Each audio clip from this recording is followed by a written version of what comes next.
I never had any luck at my school's career fair, and I was sad that my friends were all landing internships and I wasn't.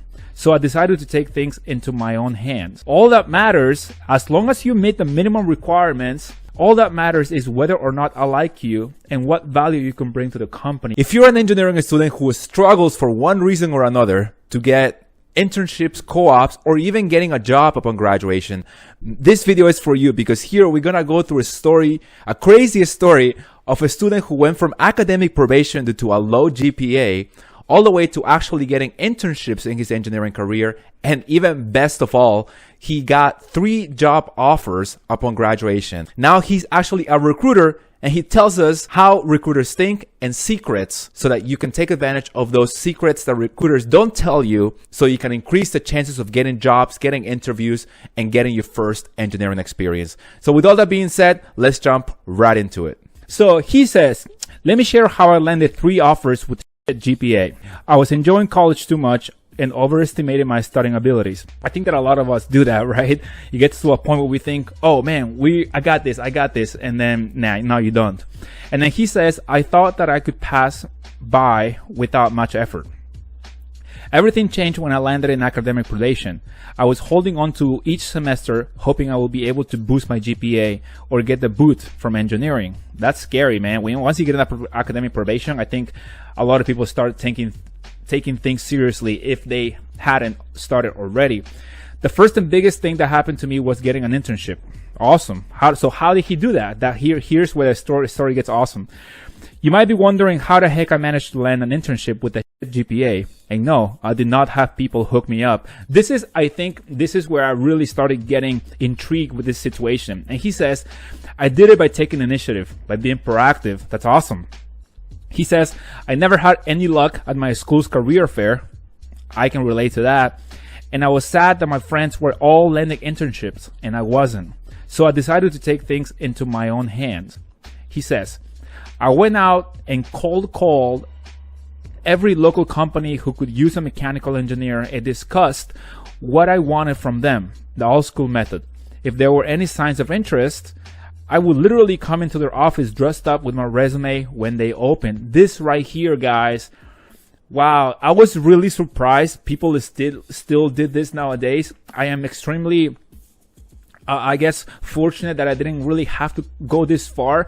But if I would have been really desperate to get some experience or make some money or whatever, I probably would have done this, or I don't know if I would have even thought about it, honestly. So I thought this was extraordinary. Fantastic story so far. And he says, one of the key points was that I was in it for the experience and wanted to learn and shadow them and wouldn't mind doing it for free.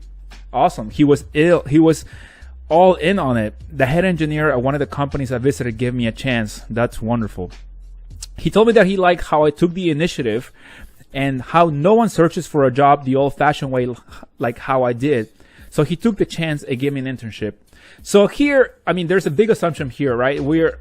If you are the person that goes out there and does this the old-fashioned way, there's a big assumption that, number one, they're actually going to talk to you. Number two, that the person that is in charge of reviewing your resume or hiring you is going to want to talk to you. It's going to give you a chance, because the person right here could have easily said, you know what, you have to go through the regular method and I don't want to talk to you. So this is a great chance. But hey, you will never know if the person you talk to is going to give you a chance if you don't even try. So I'm all for this. This is a great story so far. And then he says, that led to 2 additional internships elsewhere and ultimately allowed me to have 3 offers. That's a lot. How many offers? Oh man, I think I had 1 job offer. I graduated with a 3.1 for those wondering. That's a great recovery from going from probation to a 3.1. That's pretty good. As long as you meet the minimum requirements, you'll be fine. And then here's the key, guys, a minimum requirement. I talked about how for engineering graduates, a lot of people say that, oh, your GPA doesn't matter.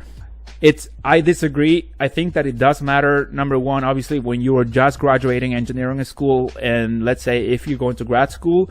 So, but when it comes to applications for the market, each company is going to have their minimum GPA requirements. However, generally speaking, I want to say that a 3.0 is the minimum for, I want to say, for most companies. So check with the company that you are interested in working for so that you can see what the minimum requirement of GPA is. So we keep reading. He says, the key is to physically go network in person. I've done some recruiting myself for my current company, and as long as you meet the minimum requirements, there you go.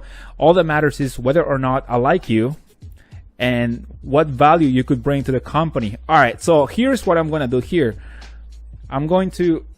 This is really important for everyone to understand right there, and I'm going to bold it. All that matters, as long as you meet the minimum requirements, all that matters is whether or not I like you and what value you can bring to the company. So in my channel here, guys, I've talked about personal relationships and networking heavily. Not only that, but also told you that when you want to work for a company, it's not so much what you want, it's what value you can bring to the table. So let's keep that in mind, because he's a recruiter now. He says that he's recruiting for people, and John, he says it only matters whether or not I like you and what value you can bring. Man, I agree. As long as you are competent enough based on your GPA for your first job. Do I like you? Good person, people's person, nice, okay, check. And then you can bring value to the company, check, hire, bring him in. All right, and he keeps going here. He confirms about what I'm saying. He says, you got to learn to be a people's person. Absolutely. Especially when you're an engineer, you're going to be dealing with a lot of people. Oh yeah. It says another huge help are national organizations careers fairs. SWE, NSBE, SHPE, and SASE are all worth the trip.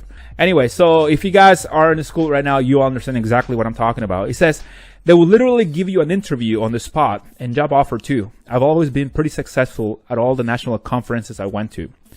And he says, a must at these events is to attend their little networking events. So apparently there are small networking events.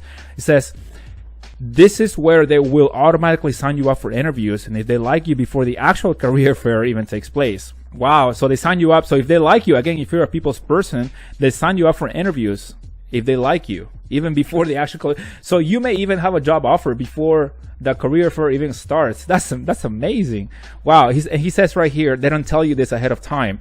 This is from personal experience and people I talked to. So he obviously speaking from experience and other folks he's talked to. And then he says, I hope you found this information helpful. I know it was tough and scary having to figure it out on my own. Absolutely, man. And John, and I want to thank you, John, for allowing me to use your comment and even your name for this video. And I think a lot of people are going to be benefited greatly from this insight and your experience. And guys, when it really comes down to it, I think we can summarize this story by being proactive. Go look for jobs in the old-fashioned way. If you are really running into issues and you are not getting any interviews or you're not getting any opportunities, make sure you are, or at least behave like you're a people's person when you are going to that interview. And then obviously meet the minimum requirements also upon your graduation. That's going to make your life a lot easier when it comes to job applications and opportunities.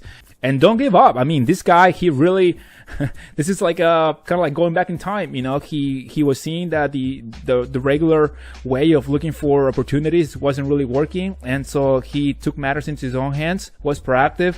He didn't blame the world. He didn't blame his teachers. He didn't dwell on the past.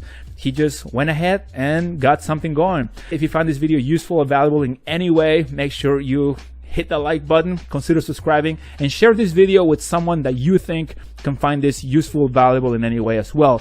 Consider subscribing to the channel, and I'll see you guys on the next one. Peace.